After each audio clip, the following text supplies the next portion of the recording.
അപ്പോൾ കുറേ ദിവസത്തിന് ശേഷം ഇടുന്ന ഒരു ട്രാവൽ വ്ളോഗാണ് കേട്ടോ. അപ്പോൾ കഴിഞ്ഞ ദിവസം ഞാൻ ഒരു വീഡിയോ ഇട്ടിട്ടുണ്ടായിരുന്നു നമ്മൾ പോകുന്നതിൻ്റെ ഫസ്റ്റ് പാർട്ട്.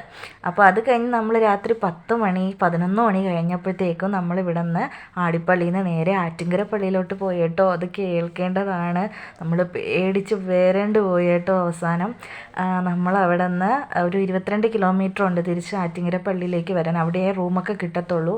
അപ്പോൾ നമ്മൾ വന്നപ്പോഴത്തേക്കും ചെറുതായിട്ട് ഗൂഗിൾ മാപ്പ് ഒന്ന് പണി പറ്റിച്ചു, ഒരു ടേണിങ് മാറിപ്പോയി. പിന്നെ നമ്മൾ എൻ്റർ ചെയ്തത് വലിയൊരു വയലിൻ്റെ ഉള്ളിലൂടെയാണ് കേട്ടോ. എത്ര പോയിട്ടും അങ്ങോട്ട് തീരുന്നില്ല. അവസാനം നമ്മൾ പേടിച്ചു കേട്ടോ. യൂ ടേൺ എടുക്കാനും പറ്റാത്തൊരവസ്ഥ. രാത്രി 11:30 മണിക്ക് അങ്ങനെ അവസാനം വീണ്ടും ഒന്ന് റീചെക്ക് ചെയ്തപ്പോൾ കുറച്ചുകൂടെ ദൂരം പോയാൽ മെയിൻ ഹൈവേയിലേക്കൊരു എൻട്രൻസ് കാണിച്ചു കേട്ടോ. അപ്പോഴാണ് നമുക്ക് സമാധാനമായത്. അങ്ങനെ നമ്മൾ വന്ന് കിടന്ന് ഉറങ്ങി. റൂമൊക്കെ കിട്ടാൻ ഒരുപാട് തിരക്കായിരുന്നു. പിന്നെ എങ്ങനെയൊക്കെ ഒരു റൂമൊക്കെ ഒപ്പിച്ചു, കിടന്ന് ഉറങ്ങി നന്നായിട്ട്. പിന്നെ രാവിലെ എഴുന്നേറ്റ് ആറ്റിങ്കര പള്ളിയിലൊക്കെ സിയാറത്ത് ചെയ്തതിന് ശേഷം നമ്മൾ ഫുഡൊക്കെ കഴിച്ചിട്ട് നേരെ അതിൻ്റെ ഒരു 3.5 കിലോമീറ്റർ ചുറ്റുപാടുള്ള കടൽ പള്ളിയിൽ തീരത്തേക്കാണ് കേട്ടോ നമ്മളിപ്പോൾ വന്നിരിക്കുന്നത്. നല്ല ഭംഗിയുള്ള സ്ഥലങ്ങളാണ് കേട്ടോ കാണാൻ. കാരണം ആറ്റിങ്കര പള്ളിയുടെ ചുറ്റുപാടും ഒരുപാട് പള്ളികൾ, ചെറിയ പള്ളികൾ സ്ഥിതി ചെയ്യുന്നുണ്ട്. ഇത് കടലിൻ്റെ തൊട്ടടുത്തുള്ളൊരു പള്ളിയാണ്. ഞങ്ങൾ കുറച്ച് വർഷം മുന്നേ വന്നപ്പോൾ ഈ വെള്ളമൊക്കെ കയറിയിട്ട് ഇത്തിരി ചരിഞ്ഞിട്ടായിരുന്നു വരുന്നത്. പക്ഷേ ഇന്നും ആ വെള്ളം ഇങ്ങോട്ടേക്ക് കയറിയിട്ടില്ല. അപ്പോൾ അതൊക്കെ ഒന്ന് റെഡിയാക്കി വെച്ചിട്ടുണ്ട്. അപ്പോൾ ഇനി ഇവിടെ നിന്ന് നമ്മൾ നേരെ ആടിപ്പള്ളിയിലേക്കാണ് പോകുന്നത്. അവിടെ 11 മണിക്കാണ് കൊടിയേറ്റ്. അപ്പോൾ നല്ല വെയിലാണ്, അതുകൊണ്ട് ഒരു ഐസ്ക്രീമൊക്കെ കുടിച്ചു. അപ്പോൾ നമ്മൾ അത് കഴിഞ്ഞിട്ട് വീണ്ടും ഒരു 22 കിലോമീറ്റർ ഡ്രൈവ് ചെയ്ത് വന്നപ്പോഴത്തേക്കും കറക്റ്റ് ടൈമായിരുന്നു. അപ്പോൾ ഇത് കൊടി ഇങ്ങനെ അവരുടെ നാട്ടിൽ ഇങ്ങനെ ചുറ്റും ഇങ്ങനെ കൊണ്ടുവരുന്ന ഒരു ചടങ്ങാണ്. അപ്പോൾ ഇവിടെ ഹിന്ദുക്കൾക്കും മുസ്ലിങ്ങൾക്കും ഒരുപോലെ അവകാശമുള്ളൊരു പള്ളിയാണ് കേട്ടോ ഇത്. ആ ഘോഷയാത്രയിൽ നിങ്ങൾ ശ്രദ്ധിച്ചാൽ മനസ്സിലാവും, ഹിന്ദുക്കളും മുസ്ലിങ്ങളും ഒരുപോലെ പങ്കെടുക്കും. ഈ കൊടിയൊക്കെ കൊണ്ട് ഹിന്ദുക്കളുടെ വീട്ടിലും പോവും, മുസ്ലിങ്ങളുടെ വീട്ടിലും പോവും.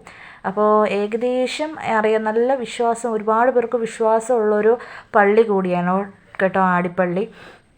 കുഞ്ഞുങ്ങളില്ലാത്തവർക്കും നമ്മുടെ മനസ്സിൽ എന്താഗ്രഹമാണോ പറയുന്നത് അത് സാധിച്ചു കിട്ടുമെന്നാണ് പൊതുവെയുള്ള വിശ്വാസം. അങ്ങനെ നമ്മൾ കൊടി കൊണ്ടുവരുന്നതൊക്കെ ഘോഷയാത്രയൊക്കെ കണ്ട് അവിടെ കുറച്ച് മാറി നിന്നു കേട്ടോ. അപ്പോൾ ഈ പള്ളിയുടെ ഉള്ളിലുള്ള മരമാണത്. ആ മരത്തിൻ്റെ മുകളിലേക്കാണ് ഈ കൊടി ഏറ്റുന്നത് കേട്ടോ. ഞങ്ങൾ കഴിഞ്ഞ വർഷം വന്നില്ലായിരുന്നു. അപ്പോൾ ഈ വർഷം എന്തായിരുന്നാലും നമുക്ക് വന്നത് കാണാൻ പറ്റി. അപ്പോൾ ഒരുപാട് പേര് അത്രയും വെയിലത്ത് ആ കൊടി ഉയർത്തുന്നത് കാണാൻ വേണ്ടിയിട്ടാണ് കേട്ടോ ഇങ്ങനെ നിൽക്കുന്നത്.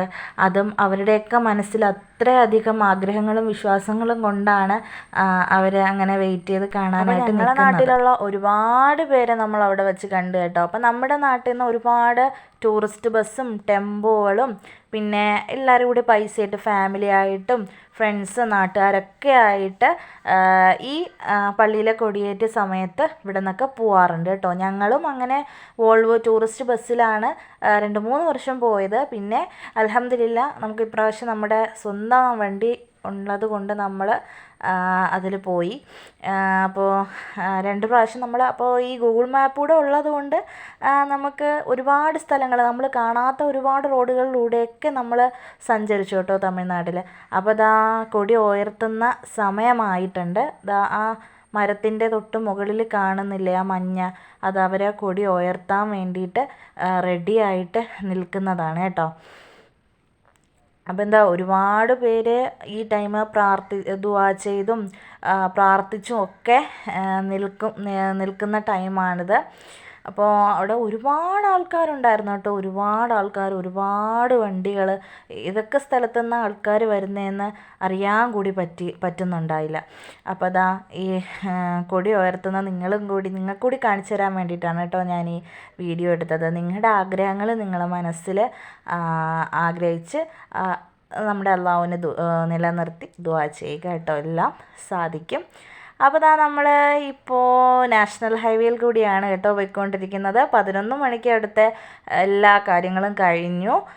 അതിനുശേഷം നമ്മൾ നേരെ കന്യാകുമാരിയിലേക്കാണ് പോകുന്നത്. കന്യാകുമാരിയിലുള്ള വീഡിയോ ഒന്നും ഞാൻ അധികം എടുത്തില്ല കേട്ടോ, കാരണം എല്ലാവരുടെ വീഡിയോയിലും കാണുന്നതല്ലേ കന്യാകുമാരി. പിന്നെ ഈ ഹൈവേയുടെ വീഡിയോ എടുക്കാനുള്ള കാരണമെന്ന് വെച്ചാൽ അത്രയും ഭംഗിയുള്ളത് കൊണ്ടാണ് കേട്ടോ എടുത്തത്. എടുക്കണ്ട വിചാരിച്ചിരുന്നിട്ടും എടുത്തു പോയതാണ്. അത്രയ്ക്കും ഭംഗിയുള്ള ഒരു ഏരിയയാണ്.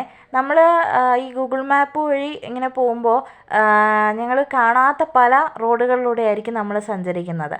ഇതിപ്പം സ്ട്രെയിറ്റ് മെയിൻ ഹൈവേയിലൂടെയാണ് പോകുന്നത് കേട്ടോ. അപ്പം തമിഴ്നാട് റോഡിൻ്റെ ഒരു പ്രത്യേകത എന്ന് പറഞ്ഞാൽ നമ്മൾ ഏത് വഴി എങ്ങനെയൊക്കെ പോയാലും തിരിച്ച് നമ്മൾ ആ ഹൈവേയിൽ തന്നെ എത്തും. അങ്ങനെ നമ്മളൊരു 1:45 വിശന്ന് വലഞ്ഞായിരുന്നു വന്നത്. അങ്ങനെ നമ്മൾ എനിക്ക് തോന്നുന്നു നാഗർകോവിലെത്തിയപ്പോൾ ഒരു ബിരിയാണി മേടിച്ചു. അതൊക്കെ കഴിച്ചിട്ട് നമ്മുടെ ബിരിയാണിയുടെ അത്ര ഇല്ലെങ്കിലും എന്നാലും കൊള്ളാം, വിശപ്പിന് നല്ലതാണ്. അപ്പം നമ്മുടെ കേരള ബോർഡർ കഴിഞ്ഞിട്ടുണ്ട്. അപ്പോൾ നമ്മൾ നേരെ വീട്ടിലൊരു 4:30 ആയപ്പോൾ എത്തി. വീഡിയോ ഇഷ്ടപ്പെട്ടെങ്കിൽ ചാനൽ സപ്പോർട്ട് ചെയ്യണേ.